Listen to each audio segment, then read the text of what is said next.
नियोजित शिक्षक और बिहार सरकार तथा बिहार शिक्षा विभाग नियोजित शिक्षकों को राज्य कर्मी का दर्जा मिल गया। सक्षमता परीक्षा होगी, पास करिएगा और आप नियोजित शिक्षक राज्य कर्मी पूर्णतः हो जाइएगा। बिहार विद्यालय विशिष्ट शिक्षक नियमावली 2023 की क्या है मुख्य सारांश, मुख्य बिंदु, आज हम इस पर चर्चा करेंगे। चर्चा तो करेंगे लेकिन आपसे कमेंट भी लेंगे कि इसमें किन बिंदुओं की सुधार की जरूरत है। बिल्कुल, अगर आप तैयार हैं तो आपको ये वीडियो देखनी चाहिए और आप इस पर अपना टिप्पणी नहीं देना चाहते, अपना विचार नहीं देना चाहते तो बंधु या बहनें इस वीडियो को यहीं पर बंद कर दीजिए, स्टॉप कर दीजिए।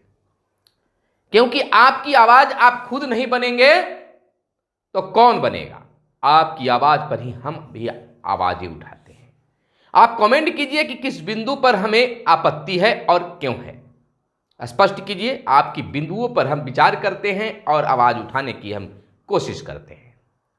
नमस्कार, मैं हूं आपके साथ सुनील कुमार बॉबी और आप देखना शुरू कर चुके हैं अपना चैनल मगध संवाद, जहां करीब 3 से 4 वर्षों से आप नियोजित शिक्षकों की आवाज हम उठाते रहे हैं और आपका प्यार दुलार मिला है, जो कि हमारी इतनी बड़ी सदस्यता संख्या हुई है। तो हम खबरों के चर्चा से पहले कह देते हैं कि जो विधान पार्षद एमएलसी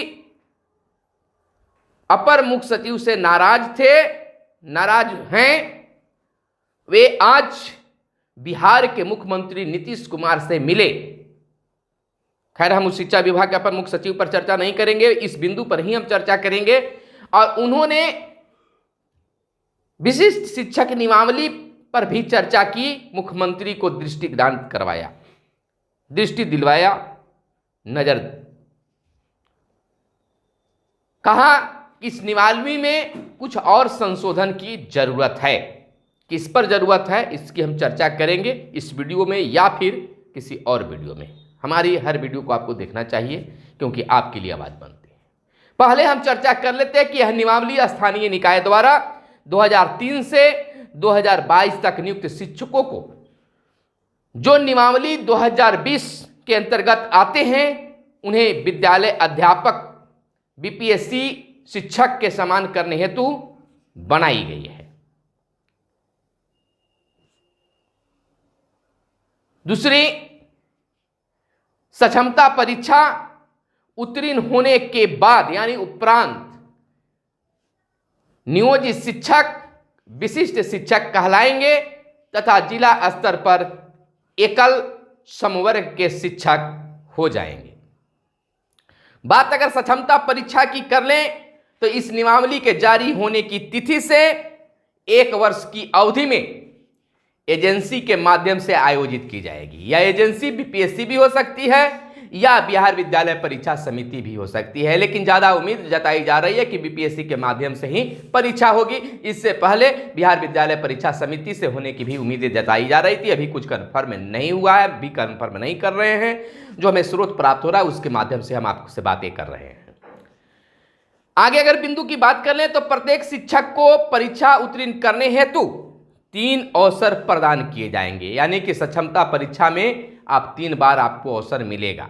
पहली बार अगर पास कर जाते हैं तो आपकी बल्ले बल्ले, ना तो फिर दूसरी बार आपको बैठना पड़ेगा, तीसरी बार फिर बैठना पड़ेगा। और उसके बाद फेल हो जाते हैं तो सरकार जो है, विभाग जो है, इस पर खास निर्णय लेगी। खैर, नौकरी तो नहीं जाएगी क्योंकि आप तमाम शिक्षक देख चुके हैं कि जो दस्ता परीक्षा हुई थी 3 बार चांस मिला, 5 बार चांस मिला और अब तक चांस मिलते आ रहा है लेकिन किसी को हटाया नहीं गया। तो सक्षमता परीक्षा जो विभागीय परीक्षा के रूप में मानी जाएगी, इसमें भी आप हटने वाले नहीं हैं, लेकिन पूरी ऊर्जा के साथ आपको सक्षमता परीक्षा में बैठनी चाहिए और अच्छे अंक लाना चाहिए क्योंकि अंकों का खेल होने जा रहा है। इस पर हम एक अलग से आपको वीडियो देंगे। परीक्षा में शामिल होने के समय 3 जिला का विकल्प भी होगा, यानी कि परीक्षा में बैठने के समय जो है, बैठने से पहले जो फॉर्म भराएगी उसमें 3 जिलों का आपको विवरण देना होगा, यानी कि विकल्प देना होगा। सक्षमता परीक्षा में उनकी मेधा क्रमांक के आधार पर आपको जिलों का आवंटन किया जाएगा। जितना नंबर आएगा उसके आधार पर आपका जिला का आवंटन होगा। पहले हमने कहा कि इसमें अंकों का खेल होगा।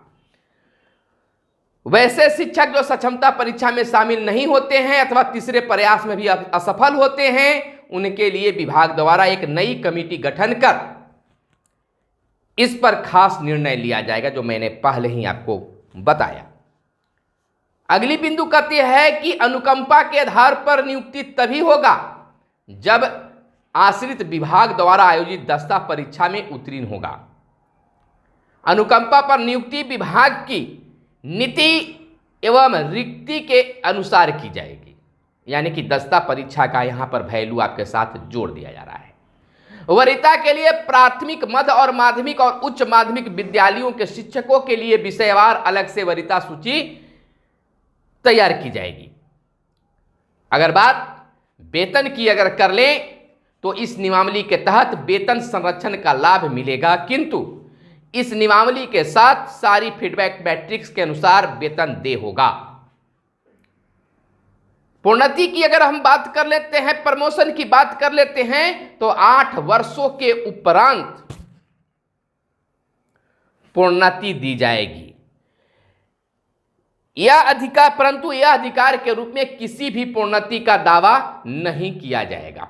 बाधा है इसमें, यानी कि आप दावा नहीं कर सकते, उनके मन के अनुसार है।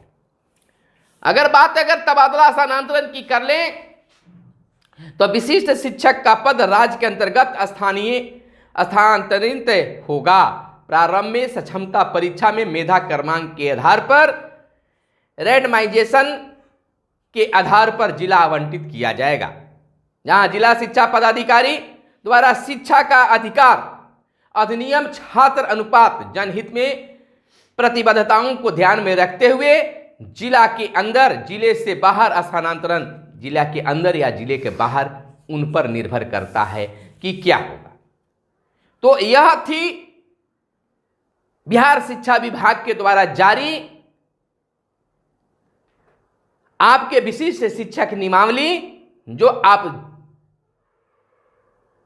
राज्यकर्मी बन जाएंगे तो सारी बिंदु आप पर लागू होता है। अब इस पर तो बहुत सारे कमेंट आ रहे हैं, खासकर तबादला को लेकर, कि हम कहां फंस गए भैया, हम तो चले थे राज्यकर्मी मांगने, ये राज्यकर्मी का दर्जा मिल जाएगा, हमें भी मान सम्मान मिलेगा, लेकिन यह तो घर से बेघर करने वाली नियमावली बन गई।